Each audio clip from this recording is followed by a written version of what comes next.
to start the continued topic of convergence and divergence. Before I start to class, I would have to some basic definition like L'Hospital rule. L'Hospital rule already आप लोग पढ़ चुके होंगे class 11 के concept में. जब भी आपको इनफाइनाइट बाई इनफाइनाइट का टर्म्स मिलेगा, इनफाइनाइट बाई इनफाइनाइट या जीरो बाई जीरो, एक्चुअली में लिमिट का ही कॉन्सेप्ट है. लिमिट तभी हम अप्लाई करते हैं जब जनरल मैथमेटिक्स आपका फेल हो जाएगा. ठीक है, जीरो बाई जीरो का टर्म्स आ गया या इनफाइनाइट बाई इनफाइनाइट का टर्म्स आ गया या इनफाइनाइट बाई जीरो का टर्म्स आ गया या जीरो बाई इनफाइनाइट का टर्म्स आ गया. जब ऐसा टर्म्स आएगा तो मिला के अनडिफाइंड फंक्शन जब भी आएगा, अनडिफाइंड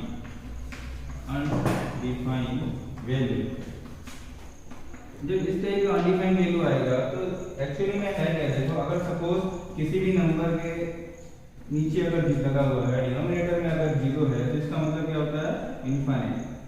ठीक, सिमिलर कॉन्सेप्ट ये है कि अगर किसी भी नंबर के ऊपर अगर है यहाँ पे या 5 कर दिया और ऊपर जीरो है तो इसकी वैल्यू कितनी हो जाएगी, जीरो. सिमिलर मैनर में अगर यहाँ पे किसी भी नंबर के नीचे अगर इनफाइनाइट लगा हुआ है इसका मतलब क्या हो जाएगा, यहाँ पे जीरो. ठीक है, प्लस माइनस इनफाइनाइट कोई भी हो वो जीरो ही होगा. अब देखो इस कॉन्सेप्ट के अकॉर्डिंग अगर जीरो है तो यहाँ पे इनफाइनाइट होना चाहिए, अगर ऊपर है जीरो तो इसके अकॉर्डिंग जीरो होना चाहिए, तो इसकी दो वैल्यू फिक्स करेंगे नहीं. तो ऐसे सिचुएशन में हम लिमिट ऑफ कॉन्सेप्ट लगाया जाता है. और लिमिट ऑफ कॉन्सेप्ट लगाने के लिए करना क्या पड़ेगा आपको, तो इससे पहले हम थोड़ा सा पढ़ लेते हैं. जब भी ऐसा सिचुएशन आएगा तो आपको L'Hospital रूल लगाना पड़ेगा. ऐसे पर्टिकुलर केस में क्या करते हैं, जो भी आपको फंक्शन दिया रहेगा या एसएन दिया रहेगा, इसमें हम लिमिट लगाएंगे, limit of n tends to infinite. और लिमिट अप्लाई करने से पहले डिफरेंशिएशन, ऊपर वाले फंक्शन का एक बार डिफरेंशिएशन और नीचे वाले फंक्शन का एक बार डिफरेंशिएशन, कोई डेफिनेट वैल्यू आना चाहिए आफ्टर. अगर यहाँ पे डिफरेंशिएशन किया, डिफरेंशिएशन करने के बाद हम लिमिट की वैल्यू रखते हैं. लिमिट की वैल्यू रखने के बाद अगर कोई डेफिनेट वैल्यू आता है उसको रखेंगे, फिर अप्लाई करते हैं यहाँ पे दोनों ऊपर और नीचे. डिफरेंशिएशन करने के बाद अलग अलग करेंगे डिफरेंशिएशन, ऊपर का भी डिफरेंशिएशन अलग से करेंगे और नीचे का भी डिफरेंशिएशन अलग से करेंगे. ठीक है, तो अब इसके बाद हम लिमिट अप्लाई कर देंगे. अगर डेफिनेट वैल्यू आता है तो ठीक है, वही आपका आंसर हो जाएगा. अगर नहीं आता तो अगेन डिफरेंशिएशन करना पड़ेगा. अगर फिर से अगर इन चारों में से कोई सा भी एक केस आता है तो अगेन हम उसको सेपरेट, न्यूमरेटर का अलग और डिनोमिनेटर का अलग से आपको डिफरेंशिएशन करना पड़ेगा और अगेन आपको लिमिट अप्लाई करनी पड़ेगी. ठीक है, तो कुछ क्वेश्चंस हैं जो L'Hospital रूल के बिना सॉल्व नहीं हो पाएगा. बुक के क्वेश्चंस हैं तो क्वेश्चन हम डिस्कस करा दे रहे हैं यहाँ पे. ठीक, जैसे लास्ट क्लास में मैंने बताया था यहाँ पे तो क्वेश्चंस होंगे. तो क्वेश्चंस क्या था, Sn equal to n to the power n, ये होमवर्क में दिया था. लिटिल बिट डिफिकल्ट है क्वेश्चन से, बट कोशिश करेंगे हम इसको सॉल्व करने का. ठीक है, तो Sn को लेट हम मान लेते हैं, लेट इस टाइप के क्वेश्चन को सॉल्व करने के. अब देखो सॉल्व किस मैनर में करना है. क्वेश्चन में पूछेगा कि कन्वर्जेंस बताना है या डाइवर्जेंस बताना है. ठीक है, Sn इक्वल टू क्या दिया हुआ है यहाँ पे, n to the power 1 by n. तो check whether it is convergent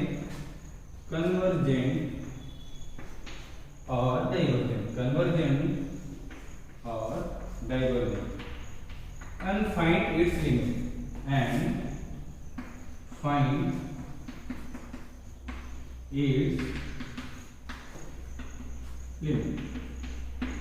clear है. इस टाइप का क्वेश्चन आएगा तो हम क्या करना है, इसको जस्ट अप्लाई करते हैं यहाँ पे. ये वही चीज है यहाँ पे. Sn जो वैल्यू है आपकी, Sn जो है वो limit of n tends to 1 to infinite, क्योंकि n जो है आपका बिलोंग्स करेगा क्या, नेचुरल नंबर से, तो 1 से इनफिनिट तक जाएगा. इनफिनिट सीरीज से n की वैल्यू इनफिनिट तक जाएगा. ठीक है, ये आप ऐसे कर्ली ब्रैकेट से डिनोट कर सकते हो.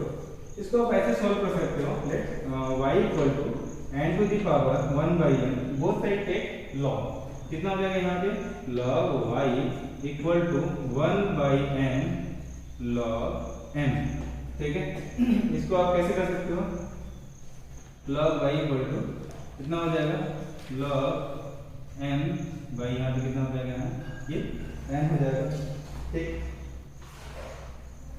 उसके बाद आपको करना क्या है, यहाँ पे अप्लाई करते हैं हम यहाँ पे 1/n हो गया यहाँ पे log, हम अप्लाई करते हैं यहाँ पे लिमिट, कितना हो जाएगा लिमिट ऑफ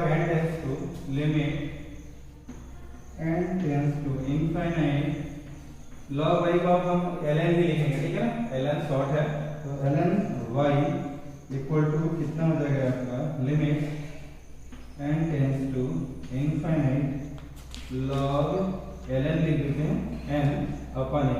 देखो यहाँ पे जैसे हम अप्लाई करेंगे यहाँ पे इनफाइनाइट हो जाएगा, होगा कैसे, n रखेंगे तो log इनफाइनाइट हो जाएगा आपका, इनफाइनाइट और इनफाइनाइट n के जहाँ पे इनफाइनाइट रखेंगे तो ये हो जाएगा। अब जरा ध्यान से देखो यहाँ पे इनफाइनाइट और इनफाइनाइट तो ये अनडिफाइंड हो गया, ऐसे केस में आप क्या लगाओगे यहाँ पे L hospital rule, L hospital rule के अकॉर्डिंग क्या हो जाएगा, अगेन हम क्या कर सकते हैं इसको limit n tends to infinite log n का कितना हो जाएगा यहाँ पे 1/n और n का कितना हो जाएगा यहाँ पे 1, डिफरेंशिएशन यहाँ पे ब्रैकेट में लिखना अप्लाई एल हॉस्पिटल रूल, ठीक है, apply L hospital rule. Apply करने के बाद देखते हैं हम यहाँ पे कितना हो जाएगा, ये 1/n हो जाएगा, limit of n tends to infinite equal to 1/इनफाइनाइट, दैट मींस ये हो जाएगा इसकी वैल्यू 0 और यही आपकी हो जाएगी लिमिट वैल्यू, क्या हो जाएगी ये लिमिट वैल्यू। क्लियर है? तो ये था क्वेश्चन जो लास्ट क्लास में था, क्वेश्चन नंबर 5 था ये, ठीक है, 4 क्वेश्चन ऑलरेडी हमने करा दिया है, ये 5वां क्वेश्चन था, उसमें दिक्कत आ रही थी तो अब ये नोट डाउन कर लेना, ठीक है। इसी टाइप के कुछ और एल हॉस्पिटल बेस पे कुछ क्वेश्चंस हैं तो हम सॉल्व कर लेंगे, ठीक है, एक आध दो क्वेश्चंस और देखते हैं, इसको नोट डाउन कर लेते हैं इसको पहले।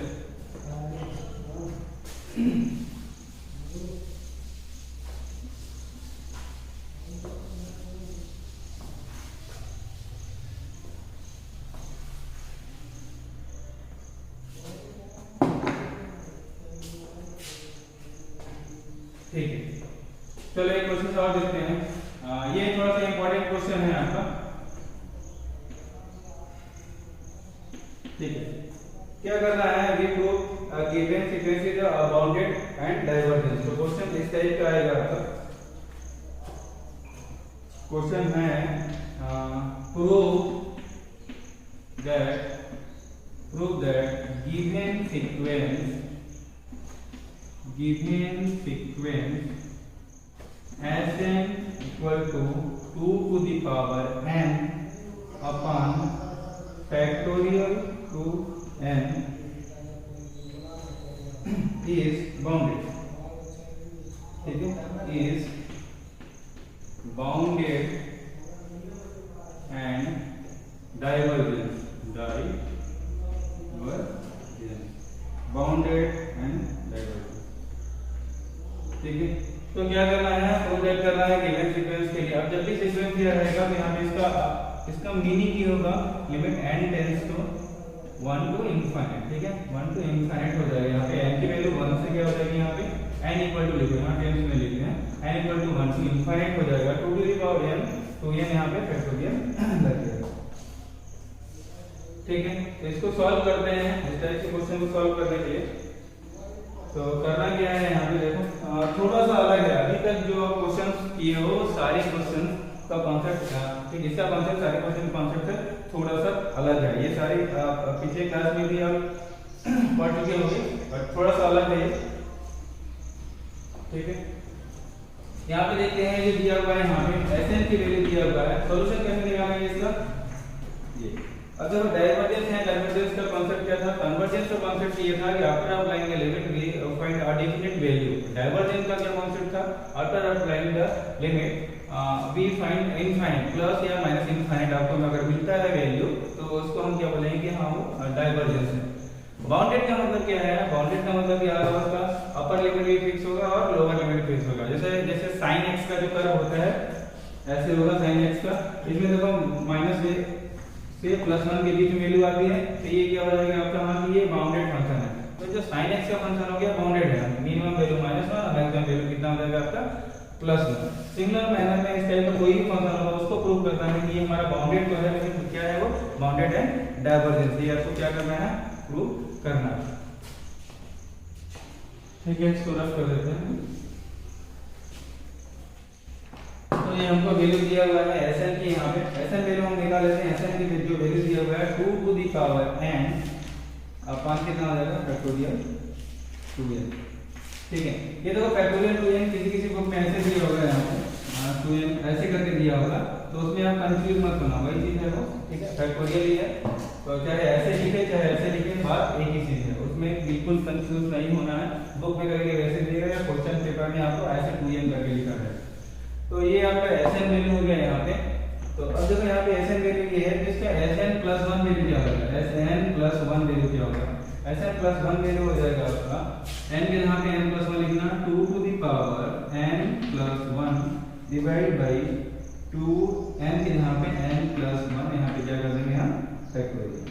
ठीक है, अब देखते हैं यहाँ पे डिवाइड करते हैं equation number 1 and equation number 2 को डिवाइड कर देंगे, तो आएगा कितना यहाँ पे Sn plus 1 divide by Sn equal to 2 to the power n, यहाँ पे प्लस 1 है तो इनको हम यहाँ पे 2 लिख सकते हैं, और ये कितना है 2n। अब देखो यहाँ पे क्या लिखा है 2n, अब इसके पूरे के फैक्टोरियल होगा, n के नाम इसको रिप्लेस कर दिए हैं, 2n का क्या है यहाँ पे फैक्टोरियल, तो 2n प्लस 1 हम यहाँ पे कर देंगे, तो यहाँ पे फाइनली हो जाएगा आपका 2n प्लस 2 हो जाएगा, यहाँ पे मल्टीप्लाई किया, ये फैक्टोरियल हो जाएगा डिवाइड Sn मतलब ये वाले 2 टू दी पावर n, और ये डिवाइड बाई ये ऊपर चला जाएगा, तो कितना हो जाएगा 2n का फैक्टोरियल, 2n का फैक्टोरियल, ये ऐसे हो जाएगा 2 to the power n 2n का फैक्टोरियल। ठीक है, जो कटता है उसको काट देते हैं, तो फाइनली जो वैल्यू आएगी यहाँ पे देख लेते हैं 2 to the power n, 2 to the power n finally यहाँ से कट जाएगा। ठीक है, यहाँ पे 2n फैक्टोरियल कट जाएगा, तो देख लेते हैं जो फाइनली बचेगा कितना 2n फैक्टोरियल कट जाएगा, यहाँ पे क्या लिखा हुआ है 2 फैक्टोरियल, तो देख लेते हैं यहाँ पे क्या आएगा, 2 तो है यहाँ पे, 2 आएगा यहाँ पे। अब ये जो दिया हुआ है 2n प्लस 2, अब इसका फैक्टोरियल मतलब क्या है धीरे धीरे कम हो जाएगा, जैसे फैक्टोरियल 5 का मीनिंग होता है 5 into 4 into 3 into 2, similar manner में हम ये करेंगे और तब तक लिखेंगे जब ये 2n कट जाए। तो देखो यहाँ पे क्या है 2n प्लस 2 को हम क्या लिख सकते हैं 2n प्लस 2, 2n प्लस 1 और यहाँ पे 2n, और ये मल्टीप्लाई हो जाएगा और यहाँ पे फैक्टोरियल आ जाएगा, और ये 2n फैक्टोरियल रहेगा। अब जरा ध्यान से देखो यहाँ पे 2n फैक्टोरियल से कैंसिल आउट हो जाएगा, जो बचेगा वो क्या है, तो हम इसको कैसे लिख सकते हैं 2 डिवाइड बाई 2n प्लस 2 और 2n प्लस 1 ऐसे लिख सकते हैं। ठीक है, यहाँ से देखो 2 कॉमन ले लेंगे, 2 अगर जैसे हम कॉमन ले लेंगे तो कितना आ जाएगा 2 से 2 कट जाएगा, और कितना आ जाएगा देखो यहाँ से 2 हमने कॉमन ले लिया, 2n प्लस 1 2n प्लस 1, 2 से 2 कैंसिल आउट हो गया, और फाइनली जो वैल्यू आई Sn plus 1 divide by Sn equal to 1 upon 2n 1 upon n plus 1 2n plus 1। ठीक है, अब देखो क्या है यहाँ पे n की जो वैल्यू है वो नेचुरल नंबर होगा 1 2 3 4 5 6 होगा, और ये दोनों पॉजिटिव नंबर है, कुछ भी करोगे पूरे की पूरी वैल्यू क्या हो जाएगी लेस देन 1 होगा, कुछ भी होगा यहाँ पे क्योंकि फ्रैक्शन में तो रहेगा नहीं n की वैल्यू, तो n प्लस 1 2n प्लस 1 ऐसे हम कर देंगे, और यहाँ पे n की वैल्यू कुछ भी रखोगे लेस देन 1 आएगा। अगर आप करेंगे यहाँ पे 1 रखोगे कितना हो जाएगा यहाँ पे 2, और यहाँ पे 1 अगर सपोज रखते हैं कितना हो जाएगा 3 2 3 कितना हो जाएगा यहाँ पे मल्टीप्लाई करेंगे तो 6 1 बाई या 1 बाई 6 अगर हो जाएगा 1 बाई 6 है 1 बाई 6 लेस देन 1, कुछ भी करोगे तो कितना हो जाएगा यहाँ पे लेस देन 1। जब ये लेस देन हो जाएगा for all value of n, और ये नेचुरल नंबर कोई भी नेचुरल नंबर होगा यहाँ पे बिलोंग्स टू n। अब यहाँ पे क्या हो जाएगा लेस देन 1 है, तो ऐसे केसेस में हम इसको क्या बोल देंगे, वो क्या है हमारा ये डाइवर्जेंस, हम इसको क्या बोल देंगे डाइवर्जेंस, क्या है डाइवर्जेंस। तो ये तो हो गया हमारा डाइवर्जेंस का केस। अब देखो ये अलग आएगा, आगे बुक में आएगा इस टाइप से क्वेश्चन और आएंगे। ठीक है, अब ये क्वेश्चन पहले ही दे दिया था इसलिए थोड़ा बहुत डिफिकल्ट में भी लग रहा होगा, बट इसका कॉन्सेप्ट आएगा। ठीक है, ये अलग रूल है यहाँ पे, आगे इसके पढ़ेंगे हम। ठीक, उसके बाद क्या है डाइवर्जेंस का तो हो गया। अब यहाँ पे दिया हुआ है कि ये क्या है बाउंडेड। ठीक है, क्या है बाउंडेड, बाउंडेड मतलब क्या है इसकी लिमिट क्या होनी चाहिए यहाँ पे 0। ठीक है, तो हम चेक कर लेते हैं सबसे पहले यहाँ पे इसको सॉल्व करते हैं ऊपर वाला, इसको नोट डाउन कर लेना। क्वेश्चन थोड़ा सा लेंथी हो सकता है हमें भी।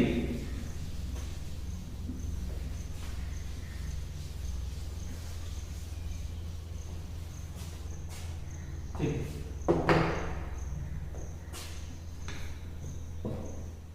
Sn की जो वैल्यू है वो कितना है 2 to the power n upon 2n factorial. ठीक है, तो देखो 2n फैक्टोरियल यहाँ पे दिया हुआ है 2 टू द पावर n, तो चलो इसको हम सॉल्व कर लेते हैं। Sn की जो वैल्यू होगी वो कितना आ जाएगा यहाँ पे 2 टू द पावर n है। अब देखो यहाँ पे 2 टू द पावर n है यहाँ पे, और ये फैक्टोरियल को हम सॉल्व करेंगे तो कितना हो जाएगा 2n आएगा, एक बार क्या आ जाएगा 2n, उसके से कम एक बार क्या आ जाएगा 2n माइनस 2, और ये ऐसे चलता जाएगा डॉट डॉट डॉट होता जाएगा। अब देखो इसमें क्या है डॉट डॉट होता जाएगा और फाइनली कितना हो जाएगा 2n माइनस ऐसा तो मिला के 3 आएगा, फिर क्या आएगा यहाँ पे 1, ऐसे होता जाएगा। अब देखो बार यहाँ पे आ रहा है 2 आ रहा है 2 आ रहा है 2 आ रहा है 2 आ रहा है, ऐसे आता जा रहा है, एंड आएगा। हम इसको ऐसे लिख सकते हैं 2 टू द पावर n ऐसे लिख सकते हैं, और यहाँ पे 2 टू द पावर n लिख सकते हैं, और बाकी यहाँ पे देखो ठीक है n आएगा, और यहाँ से कितना हो जाएगा 2n माइनस 1, इसको हम ऐसे लिख सकते हैं 2n माइनस 1, इसको कैसे लिख सकते हैं। ठीक है, 2 कॉमन लिया 1/2 आ जाएगा यहाँ पे 2n माइनस 1 2n माइनस 3, और ये 3 कितना हो जाएगा, और ये n यहाँ से n, ये टोटल कितना हो जाएगा हमारा फैक्टोरियल n। अच्छा 2 टू द पावर n आएगा, कुल मिला के 2n सब में निकलेगा तो 2 टू द पावर n बार आएगा, और n भी तो बार बार निकलेगा। ठीक है, अब देखो एक बार n निकलेगा, एक बार n माइनस 1, एक बार n माइनस 2, n माइनस 3 ऐसे कर करके, इसका मतलब क्या होगा फैक्टोरियल n यहाँ से निकलेगा। अब देखते हैं यहाँ पे देखो ये 2 टू द पावर n बढ़ जाएगा, limit n tends to infinite. देखो limit n tends to infinite अगर हम लगाएंगे तो 1/∞, फाइनली इसकी जो वैल्यू है वो कितनी आ जाएगी यहाँ पे 0। ठीक है, इसकी वैल्यू 0 हो जाएगी, इनफाइनाइट है, तो ये अगर हम लिमिट अप्लाई करेंगे तो कितना हो जाएगा 1/∞ इक्वल टू हो जाएगा हमारा यहाँ 0। तो ऐसा केस है, जब भी अगर ऐसा होता है तो हम क्या बोलेंगे इसका क्या है, ये बाउंडेड सीक्वेंस है, बाउंडेड सीक्वेंस। ठीक है, तो हो गया, ऐसे ही है क्वेश्चंस। लिटिल बिट थोड़ा सा अलग टाइप का क्वेश्चन था ये, इसमें थोड़ा सा इसीलिए टाइम लग गया। ठीक है, इस टाइप से क्वेश्चन आगे आप बहुत करोगे, टॉपिक से थोड़ा सा हटके था क्वेश्चन। ठीक है, सीक्वेंस में दिया था इसलिए हमने करा दिया। ठीक है, अब हम न्यू टॉपिक पढ़ेंगे। ठीक है, इसको पॉज कर दीजिए, न्यू टॉपिक स्टार्ट करते हैं। Limit of sequence, limit of sequence. ठीक है, अभी तक हमने क्या किया, जस्ट रफली यहाँ पे हमने जाना कि हाँ लिमिट ऑफ सीक्वेंस या लिमिट ऑफ कैसे निकालते हैं, कन्वर्जेंस कैसे निकालते हैं, डाइवर्जेंस कैसे निकालते हैं, बाउंडेड क्या होता है, अनबाउंडेड क्या होता है, ये सारी चीजें हमने सीखा। अब हम देखते हैं इसकी बेसिक डेफिनेशन एक्चुअली में क्या हो जाएगा यहाँ पे, किसी भी सीक्वेंस का लिमिट क्या होगा। ठीक है, तो आपको जो भी सीक्वेंस होगा, सीक्वेंस को क्या दिया रहेगा यहाँ पे Sn दिया रहेगा कि हाँ ये आपका सीक्वेंस है। ठीक है, और जो भी उसकी लिमिट होगी वो लिमिट क्या दिया रहेगा यहाँ पे L दिया रहेगा। एक्चुअली में जो सीक्वेंस होगा, सीक्वेंस की जो भी वैल्यू होगी फाइनली लिमिट अप्लाई करने के बाद जो भी वैल्यू होगी, इन दोनों में जो डिफरेंस होता है वो नेग्लिजिबल होता है, और उसको हम बोलते हैं लेस देन एप्सिलॉन, और यही है कॉन्सेप्ट ऑफ लिमिट। ठीक है, less than epsilon every value. ठीक है, लेस देन एप्सिलॉन, और ये जो एप्सिलॉन की वैल्यू है ये क्या है, एक्चुअली मान के चलिए एक डिफरेंस है, क्या है नेग्लिजिबल डिफरेंस, नेग्लिजिबल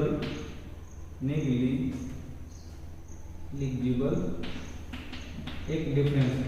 ठीक है, ये वैल्यू बहुत ही माइनर वैल्यू रहेगी यहाँ पे, ये वैल्यू डिपेंड करता है आपको एक्यूरेसी कैसी चाहिए। ठीक है, तो आपको कैसी एक्यूरेसी चाहिए, ठीक है, कैसी एक्यूरेसी चाहिए ये एप्सिलॉन वैल्यू बताएगा। आंसर एग्जैक्ट आंसर के कितना क्लोज वैल्यू तक एक्सेप्टेबल है वो ये बताता है आपको एप्सिलॉन वैल्यू। ठीक है, और ये Sn होता है हमेशा, देखोगे Sn तो ये n होता है, ये हमेशा इसमें Sn में n equal to 1 to infinite मतलब n की वैल्यू 1 2 3 4 5 6 ऐसे करते करते इनफाइनाइट चली जाती है, मतलब ये n बिलोंग करेगा हमेशा नेचुरल नंबर कैपिटल N से हमेशा बिलोंग करेगा। ठीक है, अब हम कोई सा भी सीक्वेंस देखते हैं और हम देखते हैं कि उसकी आखिर में हम लिमिट कैसे निकाल सकते हैं। और किस पर्टिकुलर वैल्यू के लिए वो लिमिट एग्जिस्ट करेगा। डिपेंड करता है टोटली आपके एक्यूरेसी पे। अगर आप एप्सिलॉन की वैल्यू जैसे अगर 1/2 रख रहे हो तो यहाँ पे n की पर्टिकुलर वैल्यू यहाँ पे किसके लिए सही है, सपोज मान लेते हैं n की वैल्यू एग्जांपल के लिए हम बता रहे हैं, यहाँ पे दो वैल्यू लेते हैं, यहाँ पे एप्सिलॉन लेते हैं, एप्सिलॉन की एक वैल्यू लेते हैं 1/2 और एक बार लेते हैं 1/3 और दोनों के लिए चेक करते हैं हम यहाँ पे कि आखिर में उसकी लिमिट वैल्यू होगी क्या और किसके लिए सही है, यानी कि किस वैल्यू के लिए ये लिमिट सही होगी। तो देखते हैं हम यहाँ पे, अब यहाँ पे n की जो वैल्यू रखते हैं हम 1 2 3 4 5 ऐसे dot dot dot dot dot यहाँ पे n लिख देते हैं, यहाँ पे मान लेते हैं इनफाइनाइट तक चला जा रहा है, ठीक है।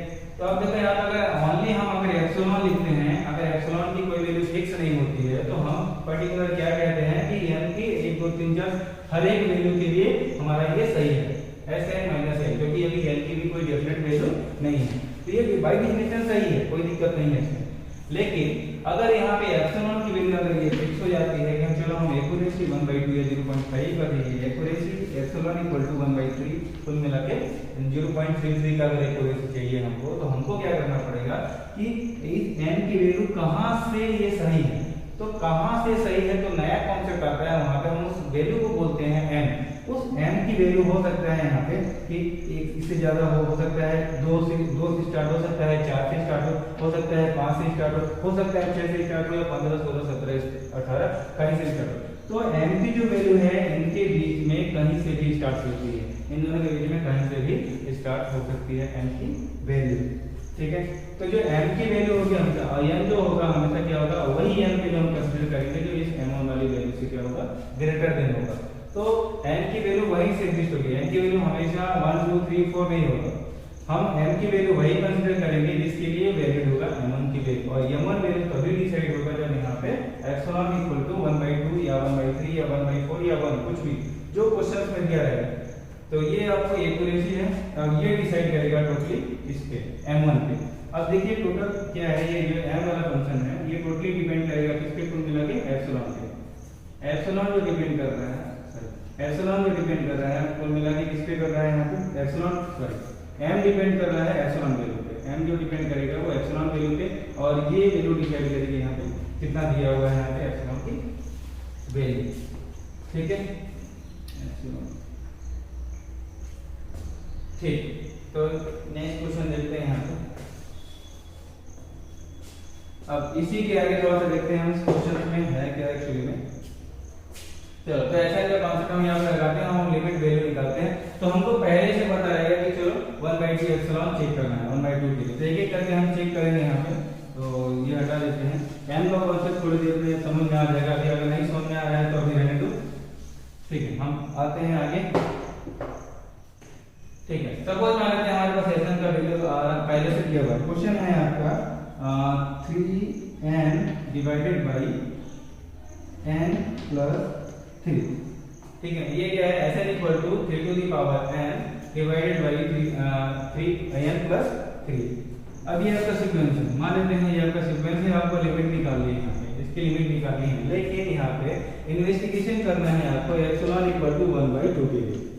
जब भी आपको एप्सिलॉन इक्वल टू अगर वैल्यू दे दिया है, इसका मतलब आपको m की वैल्यू आपको निकालनी पड़ेगी इसके लिए सही होगा, ठीक है। अगर इतना इक्वेशन चाहिए तो m की कहां से वैल्यू के लिए सही होगा। तो चलो स्टार्ट करते हैं, हम सेम कॉन्सेप्ट अप्लाई करते हैं। Sn की वैल्यू कितना हो जाएगा यहाँ पे, Sn माइनस l मॉड कर देते हैं, और ये लेस देन कितना हो जाएगा यहाँ पे 3 वैल्यू कर देते हैं हम यहाँ पे, कितना हो जाएगा यहाँ पे Sn की वैल्यू 3 टू द पावर कितना हो जाएगा यहाँ पे 3n divide by n plus 3 और यहाँ पे माइनस। अब देखो यहाँ पे इसकी लिमिट वैल्यू कैसे निकालेंगे, लिमिट वैल्यू निकालने के लिए आपको करना पड़ेगा, अलग से निकालना पड़ेगा। यहाँ पे लिमिट कैसे निकालोगे, यहाँ पर अप्लाई करते हैं limit of n tends to infinite, ऊपर से n कॉमन ले लेते हैं, तो n कॉमन ले लेंगे तो 3 बचेगा, यहाँ से n कॉमन लेंगे कितना बचेगा यहाँ पे 1 plus 3 by n, limit apply करेंगे तो कितना हो जाएगा यहाँ पर limit n tends to infinite, ये वैल्यू हो जाएगी 0, 1 प्लस 0 हो जाएगा 1, और ये केवल क्या बचेगा यहाँ पे 3। तो जो l की वैल्यू होगी वो कितनी होगी 3, तो हम यहाँ पे क्या लिखेंगे 3, और यहाँ पे क्या लगा देंगे नॉट, और ये कितना हो जाएगा माइनस लेस देन 1/3 के लिए चेक करना था, हम यहाँ पे क्या कर देंगे 1/2 के लिए चेक करना था, हम यहाँ पे 1/2 कर देंगे, क्यों एप्सिलॉन की वैल्यू क्या है हमारे यहाँ पे 1/2,